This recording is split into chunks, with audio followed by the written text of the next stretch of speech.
Bonjour à tous. On va donc parler de l'articulation acromioclaviculaire, de sa reconstruction. Alors d'emblée, je vais être très honnête avec vous et je vais vous avouer qu'il va être difficile de conclure pour savoir ce qu'il faut faire. Alors bien sûr, je vais vous dire ce que je peux faire, je vais vous dire quelle est la tendance aujourd'hui. Je vais surtout vous dire ce qu'il ne faut pas faire. Voici donc mon conflit d'intérêts. Vous savez, si on lit cet article, on se rend compte que quand on interroge 80% des chirurgiens américains, quand on interroge les chirurgiens américains, 80% d'entre eux vont dire que c'est une articulation qu'il ne faut pas opérer, qu'ils n'opèrent pas. Alors finalement, pourquoi opérer? Il y a quand même d'autres articles, et je mettrai quand même l'article de Pascal Boileau ici en premier, qui montre que il y a quand même 20 à 40% de patients qui ont des symptômes dans les formes de disjonction chronique. Euh, euh, Ils vont avoir besoin d'une chirurgie élective. Je voudrais déjà tordre le cou à deux idées reçues. En tout cas, je ne suis pas d'accord.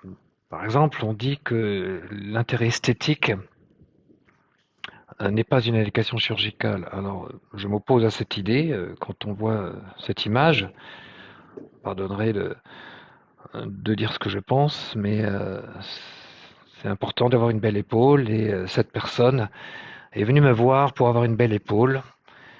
Je l'ai opérée. Euh, et de la même façon, vous voyez ce monsieur qui a 74 ans joue au tennis, il ne peut plus jouer au tennis.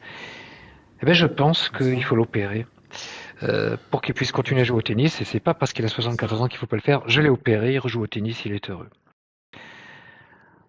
Alors, si on doit opérer, quand est-ce qu'on doit opérer?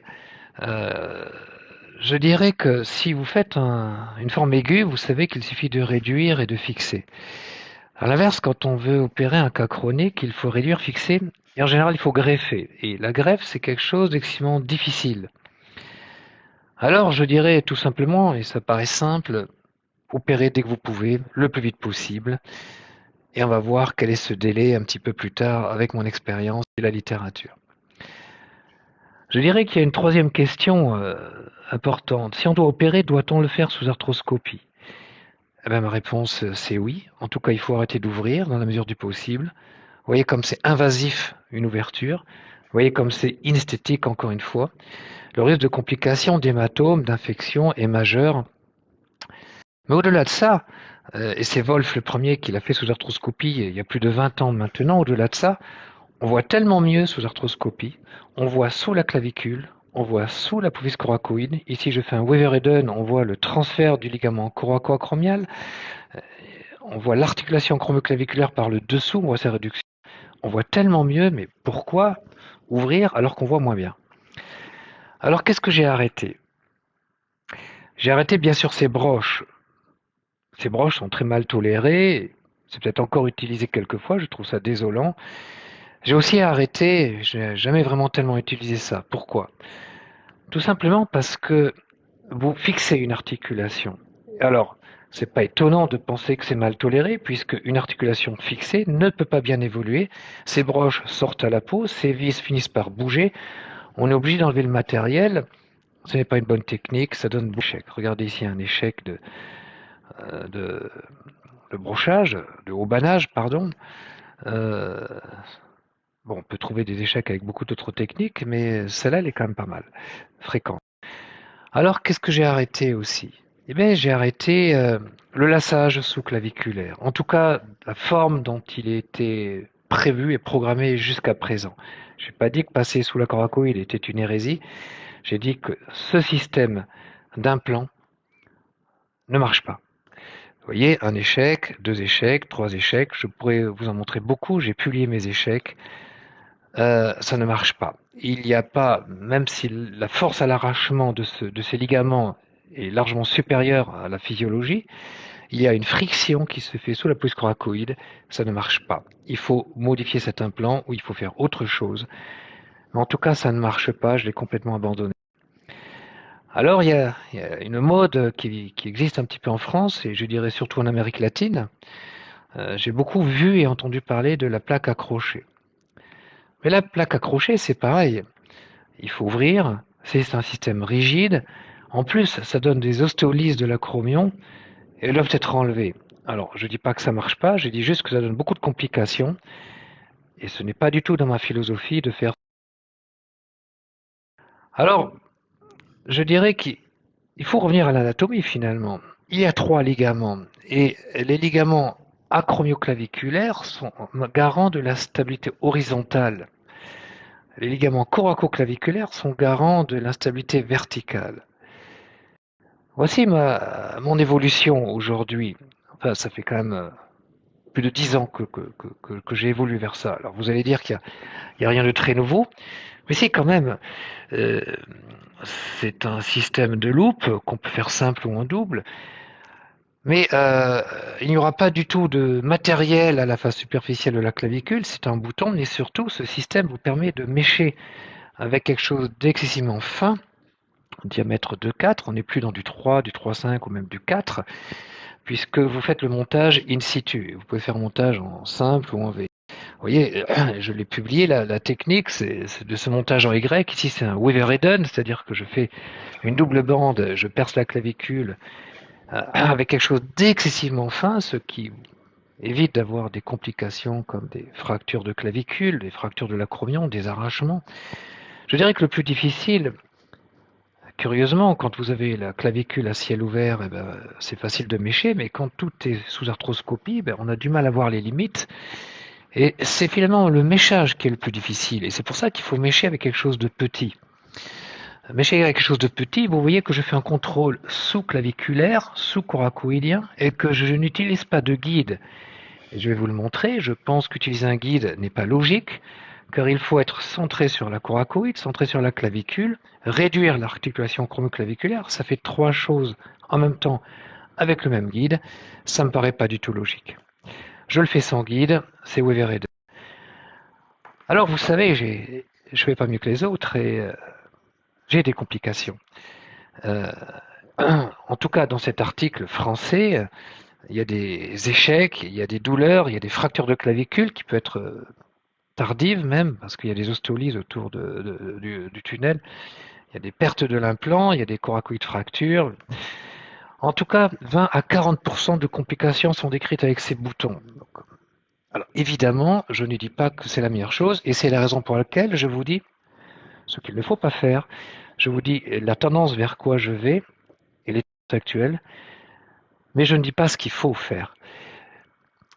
Par exemple, pour éviter qu'un bouton ne migre comme ça au niveau de la clavicule, bah déjà, j'insiste sur le fait qu'il faut bien centrer sur l'os, pas être trop latéral, parce que quand on va mettre en tension, ça peut arracher la corticale.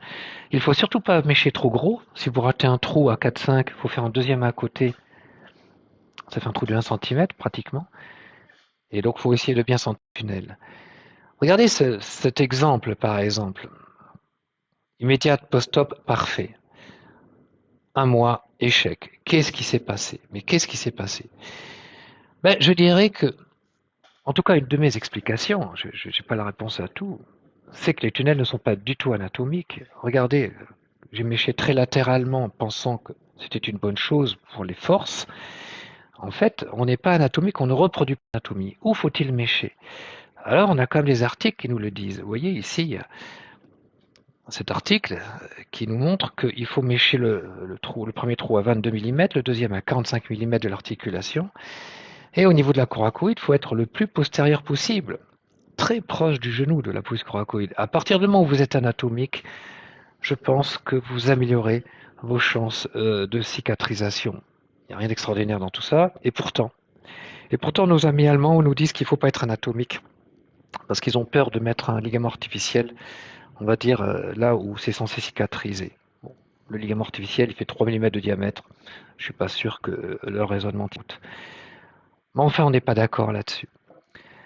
Je dirais que la cause majeure de l'échec de l'arthroscopie, j'insiste bien de l'arthroscopie, c'est de passer à côté d'une interposition des parties molles. Alors si vous ouvrez l'épaule, bien sûr, on voit qu'il y a cette interposition qui est facile à relever.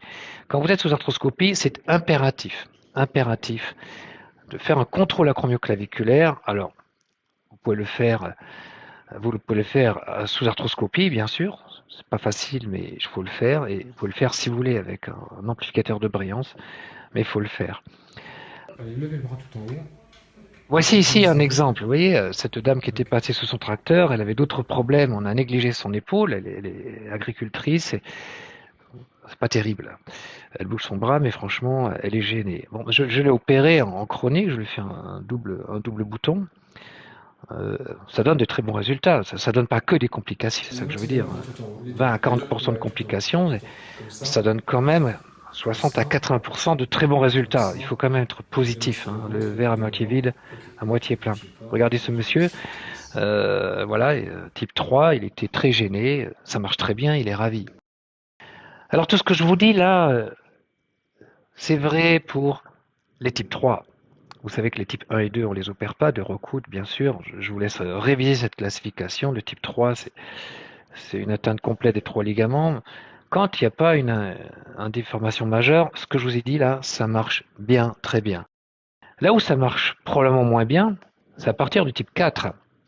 Vous savez, le type 4, on n'est pas tous d'accord et la question de recoude est très discutée, discutable, elle est trop compliquée, ne correspond pas à la réalité. Mais on va dire que le type 4, c'est un grand déplacement postérieur, essentiellement postérieur. En fait, c'est pas la clavicule qui part derrière, c'est toute l'épaule qui part devant et en bas. Et à partir de là, ce que je vous dis, ça marche quand même beaucoup moins. Pourquoi? C'est pas difficile à comprendre. Et ça n'a jamais été évoqué dans la littérature. Vous avez une instabilité verticale à cause des coracoclaviculaires, plus horizontale à cause, le trapézoïde, je pense que c'est une erreur plutôt les acromioclaviculaires. C'est pas, il n'y a qu'un pas à franchir pour se dire qu'il y a une instabilité rotatoire. Donc, si par hasard, si par hasard vous ne fixez que la coracoclaviculaire, eh ben vous faites un axe, vous créez un axe et ça va tourner autour de cet axe. Et c'est la raison pour laquelle je crois que nos amis allemands, sous l'impulsion de Marcus Scheib. Alors, je voudrais juste, pour conclure, aborder les échecs. Je crois que le Mazoka, il y a plein de techniques de Mazoka ici décrites en 2010. C'est prendre un tendon semi-tendineux et le tourner autour de la coracoïde et faire un retour acromioclaviculaire, le fixer par des vis d'interférence. Le Mazoka marche bien, mais doit se faire à ciel ouvert. C'est pour moi donc une indication en cas d'échec des chirurgies précédentes. De la même façon que j'ai publié, alors ça c'est sous arthroscopie pure, la technique de Vargas modifiée. Vous voyez qu'on va prendre un tendon conjoint retourné, que l'on va laisser pédiculer sur la pointe de la coracoïde. J'insiste bien, il est retourné, pédiculé sur la pointe de la coracoïde pour faire un équivalent de Widen.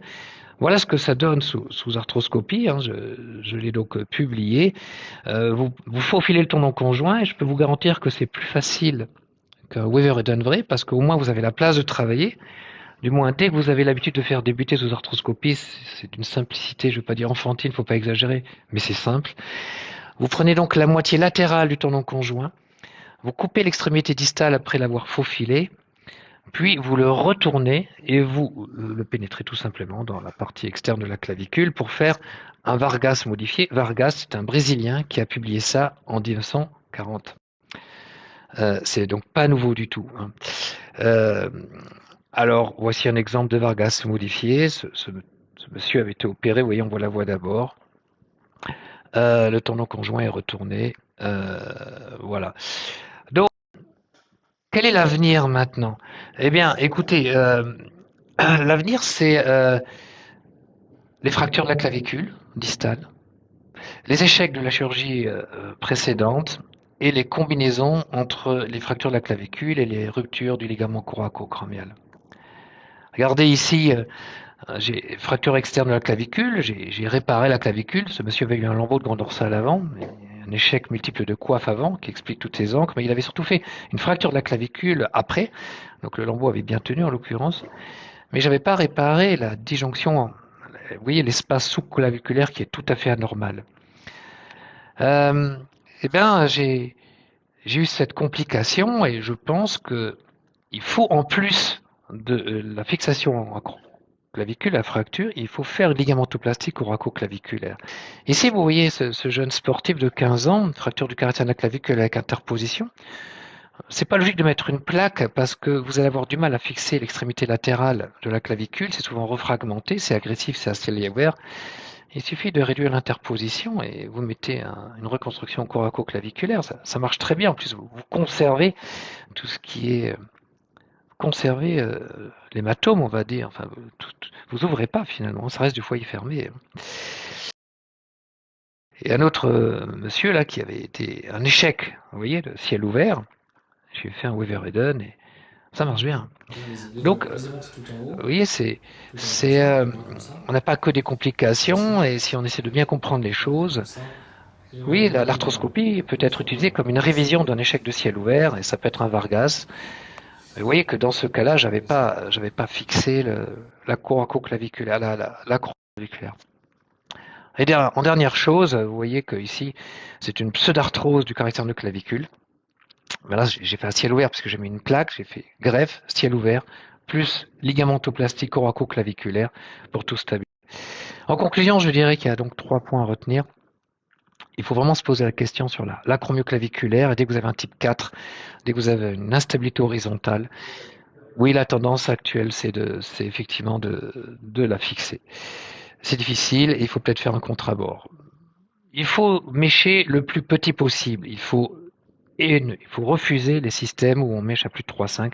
Aujourd'hui, il y a un système où on mèche à 2, 2,2, 2,4. C'est ce qu'il faut privilégier. Le montage en Y n'a pas forcément d'intérêt, je l'ai cru, mais ça n'évite pas l'instabilité axiale. Et la dernière chose, dès le 10e jour, allez, on va dire le 21e jour, le temps qu'ils viennent vous voir, mais au-delà de 3 semaines, il faut faire une greffe. Je vous remercie et puis je vous espère tous à très bientôt pour les 24 heures de la chirurgie à Toulouse, qu'on va faire le tour du monde. Merci à vous et bonne journée.